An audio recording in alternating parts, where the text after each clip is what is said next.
안녕하십니까. 2024년 3월 29일 최병무의 팩트 시작하겠습니다. 오늘 한국갤럽 여론조사가 발표되는 날입니다. 발표가 됐죠? 근데 이 조사는 오늘이 29일이고 26, 7, 8 이렇게 사흘간 조사한 거고, 제가 지난번에 유튜브를 해드리면서 오늘 한국갤럽 조사가 굉장히 중요하다.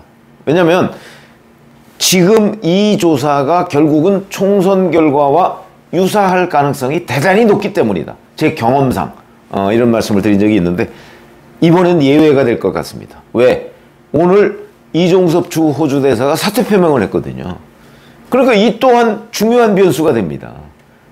그렇기 때문에 어제까지의 여론조사는 거기에다가 플러스 알파를 해야 국민의힘의 지지율이 나올 것이다. 이렇게 판단이 돼서 중요한 변수 하나가 생겼기 때문에 또 의미가 좀 다르다. 그런데 이종섭 대사의 사퇴 표명이 과연 총선 결과에 어느 정도까지 영향을 미칠 것이냐, 그거야 뭐 알 수가 없죠. 그러나 제가 그냥 얼핏, 이거는 그야말로 팩트가 아니고 느낌인데, 아마 한 5석 뭐 이 정도까지는 영향을 충분히 미칠 수 있을 것이다. 그러니까 수도권에 그 접전 지역이 있죠. 이런 데에서 순위가 바뀔 수가 있다. 뭐 이렇게 말씀을 드릴 수 있겠습니다. 자, 그런데 이번 조사, 이제 화요일, 화, 수, 목 이렇게 조사했던 갤럽 조사도 국민의힘에는 제법 고무적이다. 왜냐하면 제가 국민의힘이 반등할 거라고 말씀을 드렸죠. 이종섭 귀국으로.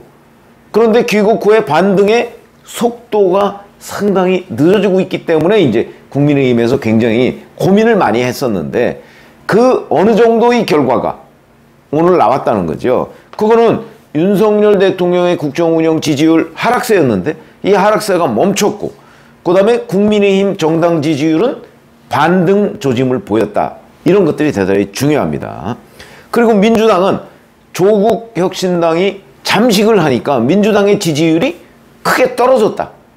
그건 결국 야권 지지층이라는 게 기본적으로 뭐 파이가 조금 늘어난 부분은 있지만 기본적으로 야권 지지층은 그냥 이렇게 그 무더기로 있는데 거기서 조국 혁신당이 잠식하는, 이게 더 큰 비중을 차지하고 있었던 것이다 라고 이제 분석을 할 수가 있겠습니다. 오늘 갤럽 조사를 보면 대통령 직무수행 지지도, 이건 지난주하고 동일합니다. 34% 긍정평가, 부정평가 역시 지난주하고 똑같습니다. 58%. 그러니까 이거는 하락세는 멈췄다. 이렇게 보시면 되겠고, 정당 지지율을 보면 국민의힘이 37, 민주당이 29입니다. 그러면 국민의힘이 굉장히 앞섰네? 라고 판단하기 쉽지만 조국 혁신당이 또 약진을 했습니다. 12%. 그러면 민주당과 조국 혁신당이 합치면 41%로 국민의힘 37%에 4%포인트 앞섭니다. 이것도 국민의힘으로서는 신경 쓰지 않을 수가 없는 지지율이죠. 물론 4%포인트는 그 오차범위 냅니다. 그렇기 때문에 뭐라고 할 수는 없지만 일단 뒤지는 것보다는 앞서는 게 좋은 거니까 뭐 이렇게 얘기를 할 수가 있고, 이준석 대표의 개혁신당이 3%, 여전히 애매합니다. 3%를 넘어야 정당 지지율, 아니 그 비례대표 배분을 받는데 여전히 애매합니다. 저는 뭐 3%는 조금 넘을 걸로 봅니다. 개혁신당이. 그러니까 아마 비례대표 2번 내지 3번 정도까지는 되지 않을까, 이렇게 판단이 되고요. 녹색정의당과 새로운미래는 각각 1%인데 애매하죠. 여기는 비례대표 배분을 받을 수 있을지 없을지. 3%는 넘어야 되니까 좀 애매합니다. 현재 갤럽 조사를 보면 1%다. 다만 이제 지지하는 정당이 없다는 무당층이 17%이기 때문에 이 무당층이 막판에 어느 곳으로 가느냐에 따라서 이런 운명이 좀 갈릴 수 있다 하는 거는 뭐 분명한 거고. 자, 그런데 이번에 한국갤럽의 조사 결과를 보면 지난주하고 보면 국민의힘은 3%포인트가 올랐고요. 민주당은 4%포인트가 하락했습니다. 조국혁신당 4%포인트 상승했고, 그러니까 민주당의 하락폭이 고스란히 조국혁신당에 의해서 잠식당했다. 이렇게 얘기도 할 수가 있고, 대신 국민의힘은 중도층 일부를 끌어들이면서 올랐다. 이거는 역시 이종섭 주 호주 대사의 귀국, 이게 영향을 미쳤다고 봅니다. 그런데 국민의힘이 기대에는 이 상승폭이 미치지 않은 거예요. 기대만큼 상승하지 않은 거죠. 그래서 초조한 부분이 있고, 그러다 보니까 용산 대통령실에서 결단을 내려서 아예 이종섭 대사를 사퇴시켜버리자, 이렇게 한 것이 아닌가, 이렇게 보입니다. 중도층에서 보면 많이 밀립니다. 국민의힘이. 민주당이 27, 국민의힘이 24, 이 비슷한 듯 보이지만 조국혁신당이 15%, 그리고 특정 정당을 지지하지 않는 유권자가 28%, 무려 이렇게 되니까 민주당과 조국혁신당을 합치면 42%가 되니까 국민의힘이 24에 거의 더블입니다.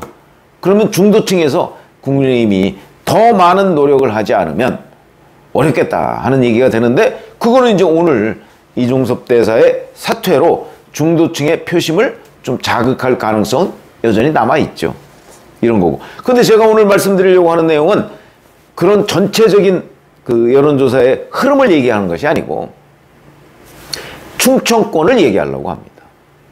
충청권의 대요동, 제가 이렇게 그 제목을 달았는데, 충청권을 보면 물론 여기에 대전제가 있습니다. 제가 늘 말씀드리지만 충청권의 여론을 보려면 충청권만, 대전, 세종, 충남, 충북 이렇게만 해서 별도로 여론조사를 해야 된다. 근데 이거는 그건 아닙니다. 전국의 한 갤럽에 1000샘플 정도를 해서 그 중에 뭐 충청도가 뭐 그렇게 많지 않습니다. 그러다 보니까 이제 약간 제한적이긴 하죠. 그러나 여하튼 흐름은 우리가 충분히 볼 수 있다. 국민의힘이 46, 민주당이 22. 국민의힘이 더블 이상. 대신 조국혁신당이 21. 그러니까 국민의힘과 민주당을 합치면 민주당과 조국혁신당을 합치면 국민의힘과 엇비슷한 이런 상황이 되고, 근데 여기서 중요한 거는 국민의힘은 지난주보다 15%포인트가 급등을 했고 민주당은 21%포인트가 급락을 했다는 겁니다. 그럼 이게 도대체 왜 이렇냐? 대단히 중요한 대목이죠. 그 이제 갤럽에서는 한동훈 국민의힘 비대위원장이 그 국회의사당을 세종시로 통째로 이동한다 하는 공약의 영향, 이렇게 얘기를 했는데 그 공약 언제 발표한지 아십니까? 27일 아침에 발표했습니다. 이 조사는 26, 27, 28이거든요. 27일 아침에 발표했기 때문에 발표한다고 유권자들이 즉각 반응하는 건 아니죠. 반응 속도가 빠른 거는 수도권 유권자고 지방 유권자는 아무래도 반응 속도가 느립니다. 그러면 제가 보건대는 이 한동훈 비대위원장의 국회의사당 통째로 이동, 이게 갤럽 조사에 영향을 미쳤을 가능성 한 절반 정도밖에 없지 않을까. 그런데도 충청권 여론은 요동을 쳤다. 요거는 두 가지로 분석할 수가 있습니다. 국회의사당 세종시 통째 이동 효과 50%. 50%는 워낙 국민의힘이 밀린다고 하니까 그에 대한 지지층 결집 효과, 이게 있을 수 있다는 거죠. 그게 저는 반반이라고 봅니다. 그러면 예를 들어서 다음 주는 이제 총선 일주일 전입니다. 그때 되면 국회의사당 통째 이동의 효과가 상당히 더 많이 늘어날 거고, 그 다음에 지지층 결집 효과는 뭐 그건 비슷하겠죠. 이렇게 되면 지금보다 더 여야 간의 표 차이가 근접할 가능성이 있는데, 어쨌든 충청권이 이 효과로 인해서 대요동을 쳤다 하는 사실은 국민의힘에는 굉장히 고무적인 현상이라고 봐야 되겠죠.